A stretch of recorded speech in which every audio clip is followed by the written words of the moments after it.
when there's nothing left to do, you just stand and watch the Lord see you through. Yes, after you've done all you can, you just stand. Tell me, how do you handle the guilt of your past? Tell me, how do you deal with the shame? And how can you smile while your heart has been broken and filled with pain, filled with pain? Tell me, what do you give? Yes, when you're giving your all, yeah. Seems like you can't make it through. Child, you just stand when there's nothing left to do. You just stand, watch the Lord see you through. Yes, after you've done all you can, you just stand and be sure, be not entangled in that bondage again. You just stand and endure. God has a purpose. Yes, God has a plan. Tell me, what do you do when you've done all you can, and it seems like you can't make it through? Child, you just stand. You just stand. Stand. Don't you dare give up. Through the storms, stand through the rain, through the hurt, yeah, through the pain.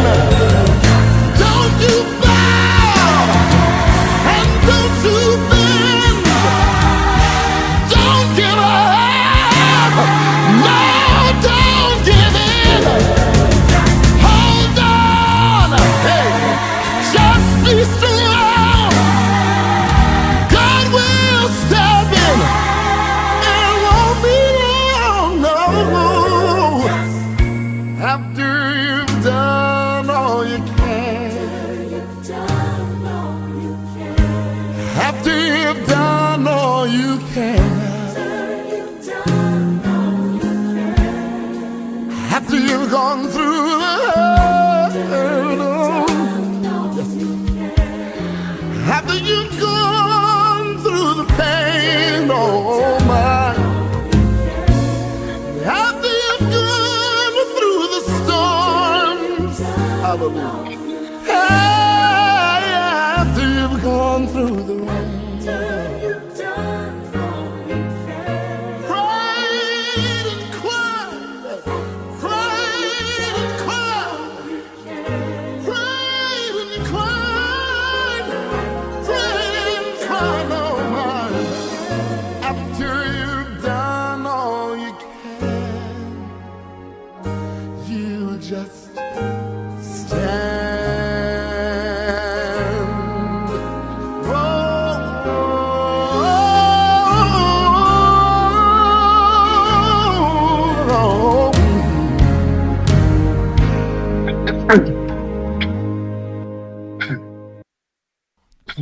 Well. Hello. Welcome back to Low Key, the last episode of the Lions Club on a Thursday. If you didn't know, now you know now. The Lions Club is moving to Wednesday. I'm going to reiterate this later on, but just to let y'all know, that was the major news. Now back to the regular scheduled programming. You guys, you already know. If it ain't a vibe, we ain't going live. Right now with me today, on this very, very special day, I have someone who is very special to me. Basically, some people say it is my mama, my second mama. You know, she is a words can't explain how much this lady means to me. So without further ado, we gonna give it up to my auntie, Kimberly Pucket. Hold on. Hello, Damaris. Thank you, my little awesome nephew. You know I love you very, very much, and thank you for inviting me on your show. Oh yeah, man. This.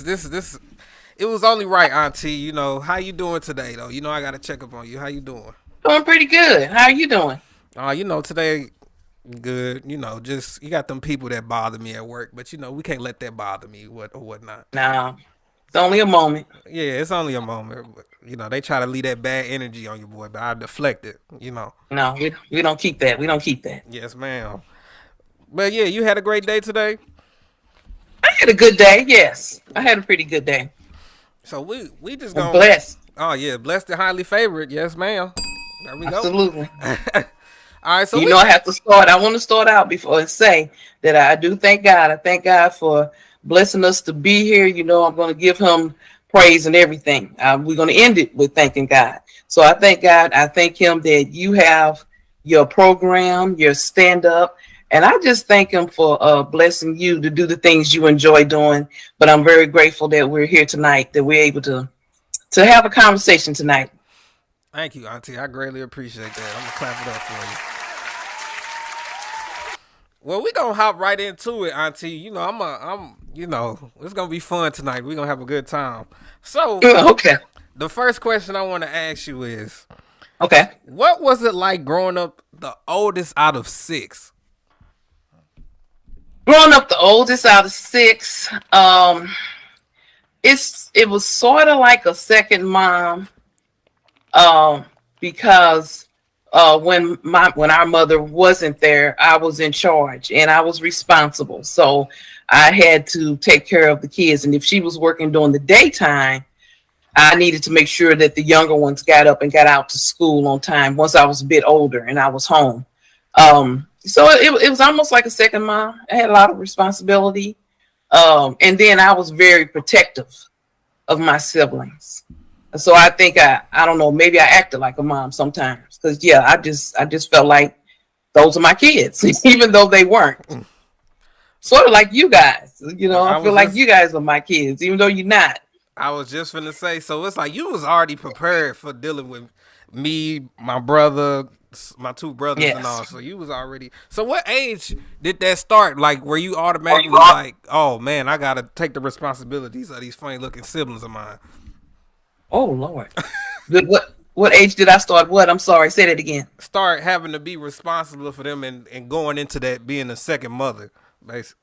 Well, I was babysitting. Well, I think I may have been maybe 10 or something like that. And I would babysit for like short period of times. You know, if my mom just ran out for a minute, she wouldn't be gone long if I was there with the kids. And at that time, it was just your Uncle Thomas and your Uncle Chris. And so, yes, I would babysit for them. But where we lived in a 3-story apartment. And my aunt and uncle lived upstairs. And my aunt and my cousin lived downstairs. And then, of course, so my dad and my 2 aunts, they owned that apartment. So I had family.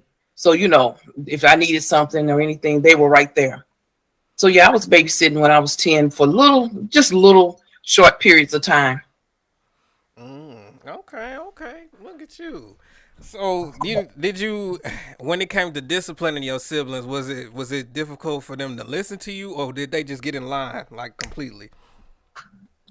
I don't think it was very difficult because I've always been the kind of person that I just say what I mean. So I would tell them, you know, I believe in giving children, and we were all children then, but as I'm older, I believe in giving children warnings. I don't like a child does something, you just automatically go in. Right. I like to give you a warning and say, you know, you need not do that, or this is what's going to happen.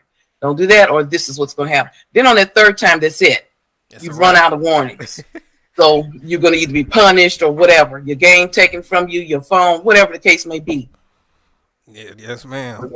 So you're really involved in with the church. How did that become about? Well, of course, Grandma, she took us to church, and so I was always at church.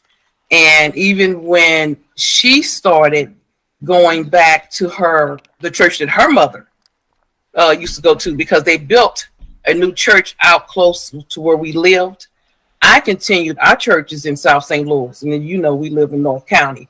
Yeah. I continued to go to our church while Mom was going to her original church. So I just was there. Now there was a point of time when I didn't go. In my 20s, I worked retail, and I started working most Sundays, and I wasn't going to attend in church on a regular basis. But then when I got that changed, I started going back to church.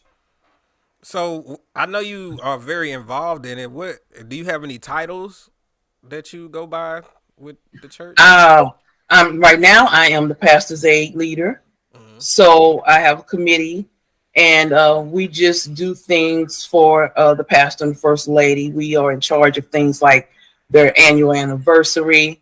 I try to do some little special things on their birthdays, on Mother's Day, Father's Day. So, yeah, I'm just a pastor's aid leader. I used to be in the choir. I'm not a good singer. I can hold my own as in the choir, but not as a soloist. So I haven't been in the choir for many years, but that's kind of it. So you say in the choir, the other people they was covering up for when you missed a note or something like that. I didn't try to miss a note. I was actually I'm okay when I can hear it. So, like, for example, I'm an alto. And when I'm next to the other altos, I can do pretty good. When I can hear it, I can follow along. If, like I said, I couldn't do a solo, I'm not that good. Okay. So, yeah, I did okay. Yeah, because they used to have me up there a little bit, and you know how your nephew was. I didn't want to be up there, but it's okay. I still did what I needed to do. Yeah. Well, speaking of church, we're going to tap into your book that you got because you are an author of Why Sunday School. So, yes, that I have right here, Why Sunday School, mm-hmm. my auntie, Kimberly Pucket. So That's what was your inspiration on becoming an author and just writing a children's book? Well, I guess it was a combination of things. I love to read. Mm-hmm. I've always loved to read. I've loved to read since I was a child. I love being read to. And then once I learned to read, I just love to read. I think books are something great. And this is one of the reasons why I wanted to write one. For the children that love reading, I think it's a really beautiful thing to read. You can escape. If you get into a good book, you really can feel like you're transported there, not in a weird way, but if you're walking down Paris, the streets of Paris, and smell the croissants and coffee and hear the people speaking in accents for that minute of time while you're reading that book, you're there. Mm-hmm. And at the same time, there's a good learning tool. I mean, there's so much you can learn from a book. You can learn about other cultures. You can learn math, English. So I just love books. And because I love books, I decided I wanted to write one. And that's how we got to Why Sunday School, because I thought of children and, they go to Sunday school and they have their lessons and they're all feel that God is always with them. Yes, ma'am. We're going to have to clap it up to that because God is always with you. Yes, Lord. Mm-hmm. Yes. So, how long did it take you to write a book? Like, how long for you personally? I don't honestly know. I started that book a long time ago. Mm-hmm. And it's got that book that you have has 3 stories in it. There's 3 individual stories. I've written 6 or 7, so I still have some that are not published. Oh. But what I did is I wrote the stories and I put them to the side. And life happened. Right. I did things like when I was, before I was the pastor's aid leader, I was on the committee. and I wrote skits for us to perform and a play and different things like that. And then I would come back to the book. And then at one point, when Grandma died, I just didn't do anything for a while, and it sat there. And then I went back to it again, and I, tightened it up and went and submitted it. So I honestly can't say how long it took because I didn't do it all at once. I broke it up. So would you saying that you got more stories? Does that mean another book in the future? It could. Yes, it could. I do have some for the older children. Oh. Those for that book, I think is really good for preschool and maybe 10 or 12, something like that.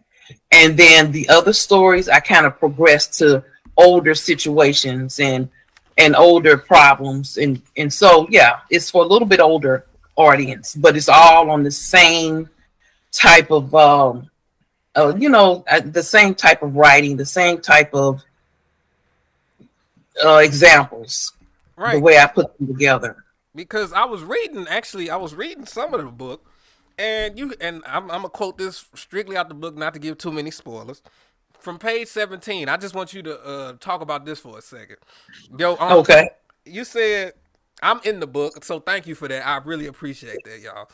Your name is yes. My name is. Thank you. You said, Damaris, when your aunt comes over, you sometimes run and jump into her arms. Why don't you think you will fall? Your mom asked. So that is actually that is real. And I love how you implemented that into the book. Would you rather explain what you were talking about? Well, anytime I came to your house, or if we were at Grandma's house or wherever, and when I would walk in the door, wherever you were, if you were in the living room, if you were near a couch, you would stand on it and jump right into my arms. If I went into your bedroom, you would jump. I mean, I needed to be prepared because you did not give a warning. You did not pause. You just immediately jumped on me, and I had to catch you. So I did use that in the book. And in the book, I used that to demonstrate how, as a child, you don't stop to think. As an adult, we'll think, oh my goodness, if I jump on her, is she going to catch me? Am I going to fall? Is she going to turn her back? As a child, you don't think like that. You just trusted that your aunt was going to catch you. So that's what the example was in the book, is how God, when you trust God as a child trusts, where you don't question and doubt and think about, how is he going to fix this? How is he going to do that? What if? Children just don't do that. Children just believe. You believed aunt was going to catch you, and guess what? I caught you. Oh man, that made me smile so much when I read that in the book, Auntie. And you putting it in there, because that, like you said, it didn't matter where I was. If I came here, I could have been at the top of the track meet. I'm running full speed. I knew my auntie was gonna catch me. You right about that. So where can people find and locate your book at? I have a website, www.kimcpucket.com, and I know we'll put the spelling up. It's KIMCPUCKETT.com. It's on Amazon. It's at barnesandnoble.com. So you can find it in all those places, and you can also get it from me. If you contact me personally, I can autograph the book and I can mail it directly to you if you desire. It comes in hardcover, paperback, and you can get a digital download. Yes, ma'am. Let's clap it up for that. Why Sunday school, y'all? Y'all gotta tap into the book. Yes. So now we're gonna get into your story of working 25 years at a job, and they ended up laying you off. Can you elaborate on that, please? Well, at the job I was at, there had been rounds and rounds of layoffs for years. It started with, I was in a different department at the time, but it started with them training Manila associates and moving work over to Manila, and they laid people off. They actually laid all of us off in that department that I was in at the time, which was an eligibility department. They laid us off, and then they realized they needed X number of associates to still be in the office. So they combined two departments and had us to apply for our positions. And technically, I never got laid off because they did take a few of us. I was what was called a coordinator, and they took a few of us, and they wanted us to stay long enough to train and audit and do things like that. So they gave us a retainer. So I was still there, and then they decided to open up these positions. We had to apply for them, and then some of us got our jobs back. Now, fast forward, I moved on from that position. I became an auditor for the company, and still layoffs are coming through. They're coming through, even though this company says they no longer outsource. They publicly say they do not outsource. We were training. Outsource. Can you break that down for people that don't know? Outsource. They say they do not outsource. They have found a way to play with words. That these are all, and I'm not going to say the company's name, but these are all company A employees. Right. So they took this company A, like over into India. There were outsourced employees. They created another company there, and then they hired the outsourced employees with this other company. So now they can say, we're not outsourcing. Everyone that's working for us is our employee. So that's what they say.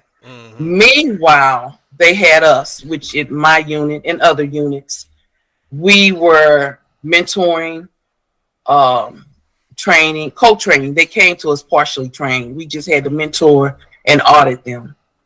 And then, of course, once they got to a certain level, they shifted more work and more work and more work. So on that particular round, I've heard there's been 2 rounds since I left. But on that particular round, they laid 7 or 8 of us off. I think it was 8, but one, he put in for retirement, and the rest of us were laid off. And a few of them got rehired in other departments, but some of us, we got laid off, and we were laid off. For me, it was 1 week short of my 25th anniversary. Oh, that I was laid Mama, you owe me something because she said it was the day before. I said I felt like it was a week. So, Mama, I was right. I just had to do that real quick. But how did that make you? What was the emotions like? How did that make you feel like when you got that news like a week from your 25th anniversary? Well, actually, I got the news a month and a half or so, because they tell you that you're laid off, but you have to keep working because you have to distribute your work. And train. Like one particular piece of work I did, I was the only one that did it. So I had to train someone on that work. And then, you can get your vacations in and things like that. So I knew the week before that I was laid off. But to come in and you have a meeting and they say, well, we're so sorry to tell you this, but we have to cut our staff, and we're going to have to let you go. Personally, I feel like I wasn't shocked because, as I said, I'm going to talk about God. God never lets you be surprised. I didn't know, but I felt it. Right. So I felt something. Right. And plus, it had just been layoff after layoff after layoff. It's like twice a year they had a round of layoffs. So, we all walked around. Anytime they called a meeting, it could be a meeting about cupcakes. And everybody started calling each other. What is this meeting about? What's going on? There's more layoffs. So it was in the atmosphere that they were constantly laying off. And like I said, we were mentoring and training these people. So we knew what could happen. We just didn't know what would and when it would happen. But for me personally, I feel like it is a betrayal because all of us, as I said, there were 7 of us. Everyone that was laid off worked there. I think the 2 shortest period of time was 15 years. And I think about how sometimes we go to work and we may not feel our best. If you call off, you will get in trouble. If you are constantly late, you will get in trouble. So you go to work, most people, and they do the best that they can do. And then one day they just say, oh, we don't need you anymore. So yeah, it stings a little. You know, I'm kind of like, you don't want me, I don't want to be here. But right. but right. no, right. I need an income. Right. But yes, so it was rough because you know, I need an income. I have a mortgage, I have bills. But to the upper people, you're just a number on a piece of paper. They look at they look at the number of people in a department. They say, oh, that department has 15 people. We think you can run with 11. So pick 4 and lay them off. You know, that's how they do it basically. So was it knowing that you had to train people who were really ended up taking your job? Like you didn't have no resentment towards them at all because it's not their fault. You know what I mean? No, I didn't. You know, there were some that did. Oh. They were kind of mean to them, and they didn't want to tell them right.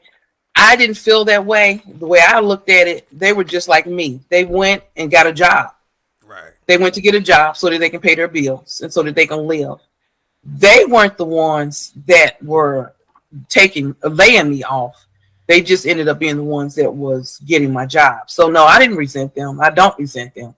I just see them as other people that need a job and they work. Well, so you get laid off from the job and you end up catching something. You know what I'm talking about. Can you thanks to Terrell for that. He said like the video, y'all. Yes, please like the video. Greatly appreciate it. Yes, you ended up catching breast cancer. Can you dive into that? How long was that after you got laid off? So I got laid off in April of 2021. My severance lasted for 6 months. So that was until the end of October. I think the beginning of November is when my severance ran out. My diagnosis was at the beginning of October. Wow. So that was the last month of my severance. And I had been job hunting. Now, I probably would have been diagnosed sooner, but that was during COVID. I didn't go anywhere. I didn't go to the dentist. I didn't go to the doctor. Auntie I didn't go anywhere. Auntie was not playing, y'all. She wouldn't even let me in the house. I'm just playing. I'm sorry. Go ahead. I said she wouldn't even let me in the house, and then I said I'm playing. I'm sorry. You could come in, but you had to have a mask on. Yeah. Yeah, but go ahead. I'm sorry. So I found out at the beginning of October, and the biggest problem was now the health insurance, because in a month I was not going to have health insurance. So I had to start shopping for health insurance because what I had done is I had gotten my prescriptions all filled. I had my eyes checked.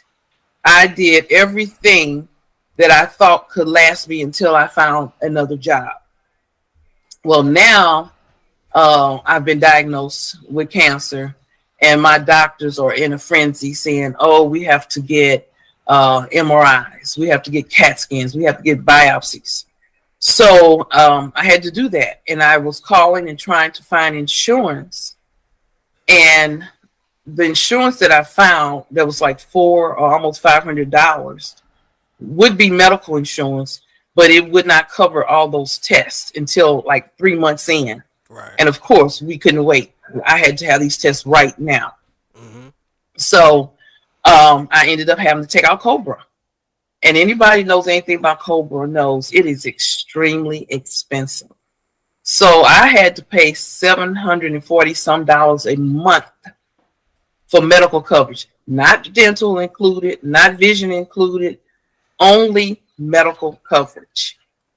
And I had to pay that without a job and without income. Wow. So, as I say, God is always taking care of you. I have my 401k that Damaris, because you are similar to me in this way. Yes. We love to save. Yes, I love to save, and I don't like to touch my money. Yes, ma'am. But I had to. I had a mortgage. I had to eat. I had bills. So I had to take money from my 401k. And that was starting in November of 2021. And I had to live off of that money until I started getting money, I think April this month, March of April of this year. I'm sorry, March of April of 2023. So I was living off my 401k while having to pay that $740 some dollars a month for Cobra, and that just hurt my feelings. But I'm so blessed that family, friends, they would give me some money here or there, food here and there. Every time somebody gave me some money, it seemed like it was time to pay that Cobra, and it took the sting out of it a little bit more, that I was able to pay these things. So I didn't miss a mortgage payment. I didn't miss a utility payment. I didn't miss an insurance payment. And my bills are paid. And like I said, it may have hurt my feelings a little bit that I had to use my 401k, but all I could do is thank God I had it. If I did not have that 401k, I literally could have been homeless. Wow. So what was just the emotions like when you first got the news that you got diagnosed with cancer? Like, how did that make you feel? I was kind of positive because when my doctor told me, she said it's treatable. She said, this is not a problem. This is treatable. We're going to go in here. We're going to take this lump out. We're going to send you to an oncologist, and she'll see if you need radiation or chemo, and then we're going to move on. So I was like, okay, well, I don't know why I have to go through this, but let's do it. We're going to go through it, and I'm just going to talk about how God blessed me, and that's that. I didn't know I would end up having 6 surgeries. In 2022, hold on, wait a minute. Where the bomb at? I had 6 surgeries. Y'all heard that? My auntie had 6 surgeries for breast cancer. So after the first treatment, and they go and say, we got to do another one, are you looking at them like, or how you feel? No, they tell you, and let me say this about my doctors. I went through Mercy. My doctors are with Mercy Hospital. I had some wonderful doctors, nurses, a wonderful surgeon. If you have to go through something like this, these are the best people to have. You can feel their compassion and their care. They were wonderful. But my doctor already told me, this is what we're doing. This is what it looks like. But we always have to be open to the fact that we may not get it all. So again, I knew it was a possibility. Didn't know that it would happen. So that first time, now let me say this, it was really 4 surgeries. The last 2 surgeries are what they would call minor, because this was after the cancer was taken out. They put a port in me.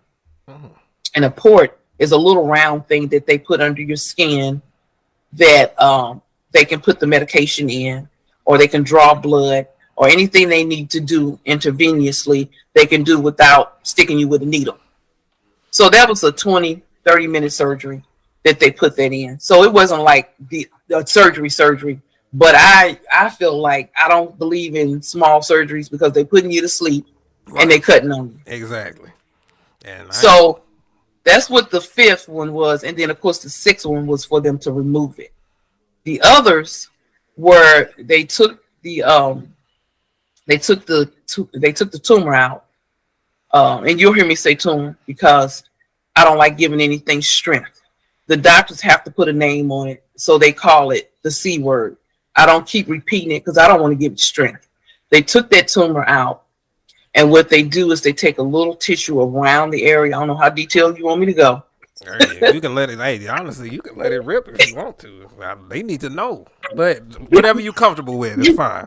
Yeah. So they take a little out, and then they take a sample of what's left to make sure there's no strains or anything that has gone into the rest of your body. So what they did is they would test it, and then my doctor would call me, and she said, "Kim, I'm sorry, I have bad news. It shows there's little traces of that C word still there. We have to go take another layer out." So it wasn't the best news, but I was like, okay, well, let's just do this, get it over with. so I can get to healing, so I can find me a job. That's what I kept thinking. I got to get back to work. So I went in, and they did that. Came home, same thing. There's still traces of it. And I said, okay. So we had to do the third surgery. And I'm thinking, this has got to be it. This is it. We're done. Well, no. I got another call. And my doctor, she sounded so sad. And she said, I'm so sorry, but there's still more. Now, that time I was tired. I really was. I felt so tired. And I said, okay. So I did have to pray on that. I said, God's going to have to give me strength, because I just didn't have the strength. I was close to zero at that point. But I said, well, you got to do it. So we did it. And she called after the fourth surgery. She was just so bubbly and upbeat, and she said, we got it. There's no more. It's not in the lymph nodes. There's nowhere else. It's showing up. So we've got it, and now we just have to treat you with going to the oncologist. And the oncologist is the one who gave me the chemo. Wow. So I went to chemo. So I was going to say, were you getting any radiation treatment, or like, what is well, you don't get that. You don't get anything until after they're sure they've gotten all, at least in my case, they've gotten all of the cancer out. So once she cleared me, then she referred me to the oncologist. Then the oncologist did more tests. And with those tests, she decided what's better for me, radiation, chemo. They give me this little report. The report shows the percentage of it coming back at my age, and the size of the tumor they took out, and this and that. It was, they tell you, they walk you through all of this. And then she said, oh, I'm going to recommend chemo for you. So I did the chemo for the next several months. And so at that point, I was like, wow, I don't know when I can look for a job, because the whole time I kept thinking, I'm going to wrap this up so I can go get a job. I couldn't. I didn't know how sick I would get from the chemo. Didn't know how long it would take. Didn't know anything. So I just had to stop. Well, I stopped job searching before the surgeries, but I mean, I didn't even try to look for a job at that point. And I just had to go with taking care of my body and taking care of me and making sure I heal. How was the effects of the chemo like on your body? Like, how was that making you feel? And like, when were the appointments? Did you have to go like every day or twice a week? How was that? It was every 3 weeks. Every 3 weeks. So I would get a chemo treatment, and then I don't know if it's the third week from like today, or was it the fourth week? I don't remember. I don't remember if it was the third or the fourth week, but there was about 3 weeks in between each treatment, and I would go. And the first day I felt okay. I felt fine. And then they put this little thing on you. And now I want to say this, because everybody's treatment is different. It all depends on, I guess, the stage of your tumor, the size, the location. So this is what they did for me. I can't say what they do for other people. But they put a little, I don't know what you call it. It's a little attachment they put on my skin after I did my chemo. And there was some type of medicine that would release like 23 hours later. Mm. And then after it released, I could take this little tag thing off. Shortly after that, I would get sick. So it was all the things. I couldn't eat much, but you have to eat. I didn't want, I drink water all day long. I'm water. I couldn't really even drink water. I didn't want water, but I had to drink water because water will flush those chemicals out of your body. So I would try to drink, but I wasn't drinking nearly the amount of water that I like to drink on a regular basis. And then I learned that you had to eat with plastic utensils, because if you eat with the fork, it has that tinny taste that's in your mouth. So I had to make sure I had a little stack of plastic utensils to eat with. And I would be sick, feeling nauseous, all types of things for 2.5 weeks. So like that last week when I started feeling better, go back and get another chemo. Oh man. So it was just like a cycle with the chemo until you got Yes, yeah. done with it. Wow.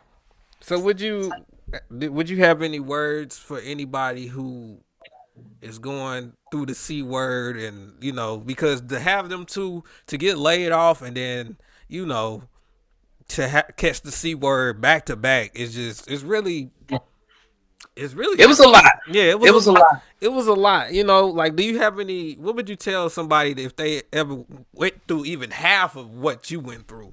Like, what would you give them words of encouragement and say to them?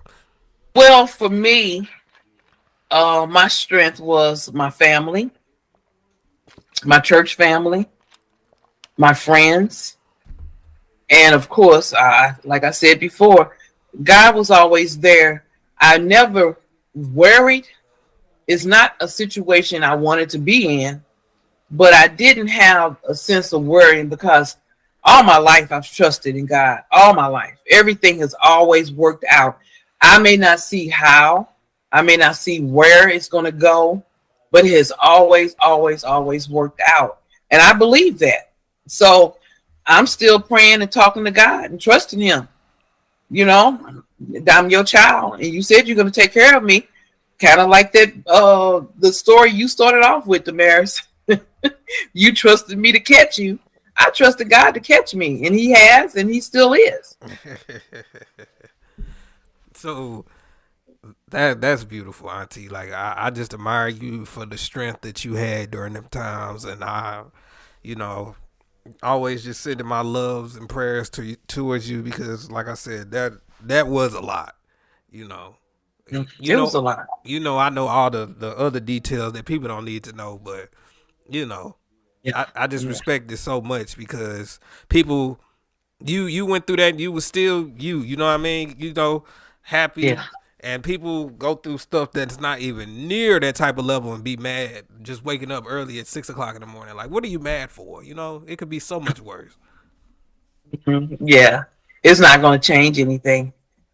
It's It's not. not going to change anything. If anything, make it worse. Stress, anger, all that stuff makes you sicker.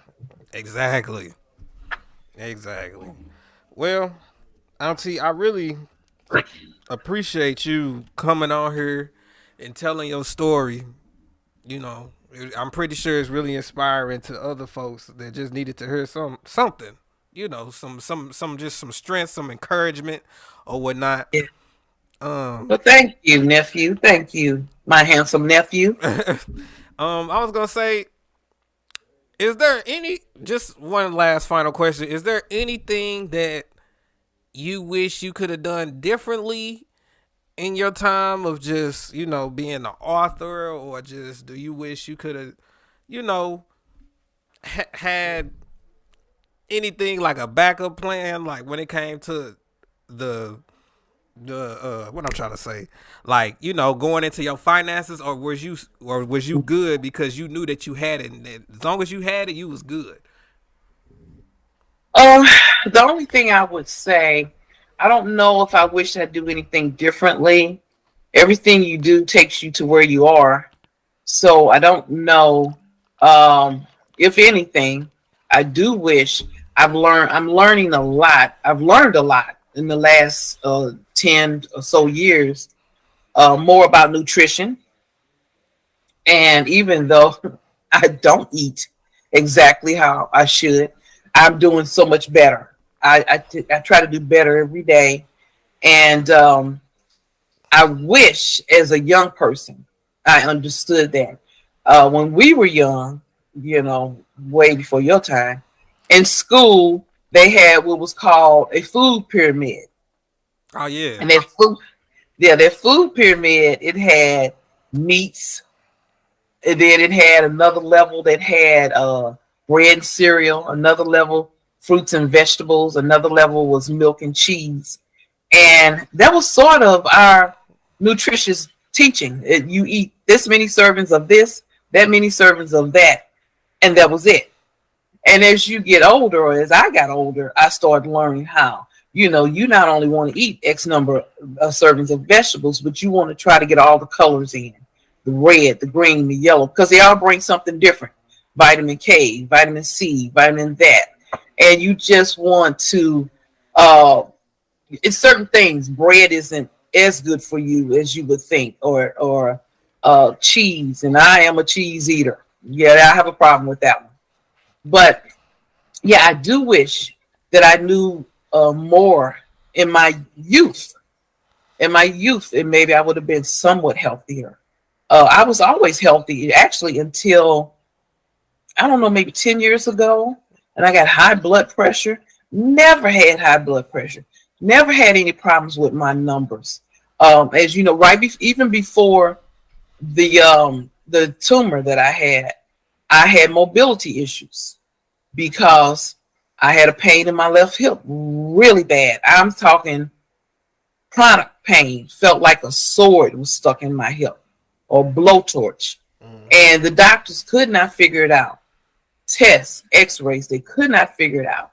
So they finally decided most likely it was arthritis. It's in our family. So they decided it was either osteo or rheumatoid arthritis. So I was working on that, going to my chiropractor, I started a physical therapist right before, I think a month and a half before I was diagnosed, trying to get my mobility back up. And then after going through all of that, my mobility has gone backwards. So now I have to start back on that.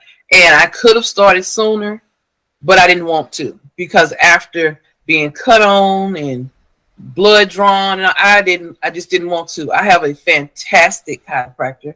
She is not only my chiropractor, but she's my friend, a Christian woman. And she said, when you're ready to come, because I know you need an adjustment. And I love her to pieces, but I didn't want to go. I told her I didn't want to go. I didn't want anybody touching me, bothering me. I was tired. I wanted to be left alone. She even said, I'll come to you and work you over. But wow. I've started going back to her now. And I just want to show how good God is. When she found out that I was diagnosed, she asked me, could she have me talk with her mom? Because now I didn't ask them ahead of time, so I'm not going to say their name. But if she wants, I can say who she is and where she is, because she is a doctor and she has an office. But she asked, could I talk with her mom? And her mom, who up until that point did not know me, another Christian woman, she told me what she went through. She let me ask any questions I wanted to ask. We've compared medications. We pray for each other. We pray for our families. She still texts me. We text each other and say, oh, can you pray for this person? Put this on the prayer list. So they're just beautiful people. And that's what I mean, how God blesses me. I have beautiful people in my life. And that just makes a difference. So I hope and pray if anyone does have to go through that they have a support system. It makes a difference. Yes, ma'am. Well, I got two more questions from the chat. I'm gonna put you this the Lions Club, but we're gonna put you in the den real quick. And this is from Tiff Cook. She said, I know her. She said, ask her who her favorite sibling is. Not to put your feet to the fire. Our favorite sibling is Thomas, Chris, Sean, Tiffany, Corey. Good answer. Good answer. Good answer, Auntie. Then with a second question coming from the one. Wait a minute, Damaris. I can say who my favorite sister is. I have 4 brothers and 1 sister. See, she should have asked that. There you go. Right. And another question from the one T Jones. Then follow up with, who's your favorite nephew? Oh my goodness. Right. People just trying to start stuff. I love all my nieces and nephews. You're all special in your own way. and I love you all. And yes, Terrell, I love you to pieces. Not Reese's Pieces, all pieces. Well, Auntie, like I said, I really greatly appreciate you coming out here telling your story. Such a powerful testimony. And if you missed it, make sure you guys check out my auntie's book, Why Sunday School, right here. Where can they find it at, Auntie? They can find it on my website. I think are you going to put the contact up later? Yeah, I'm gonna do all that stuff once we Okay. Well, my website that you are going to put up, they can find it at Barnes and Noble. They can find it at Amazon. And I believe I gave you my Mary Kay email address, because my personal email address, it could get lost in there. But if someone wants to contact me, because like I said, you can purchase it through me directly, and I can send it to you with it autographed if you like. I would prefer you send it to I'm an Mary Kay consultant. I'm new to it, but I am a consultant. Mm-hmm. And you can send me a message, and then you can contact me that way, or I can contact you. Yeah, thank you for getting me right. Yeah, y'all shop with her, Mary Kay. She is a consultant, so if you need some stuff, y'all know where to find her. And your brother just hopped up in here. He said, I remember when Kim made Christmas happen. So Auntie been built like that. You feel me? So which brother was that? Christopher. Oh. Yes. Well, I said those are my babies. They're my siblings, but I just was very, very protective of them, and I always wanted to spoil them. One thing that I can say, it's a lot easier for me to give than to get something for myself. Like I said, how you and I like to save our money.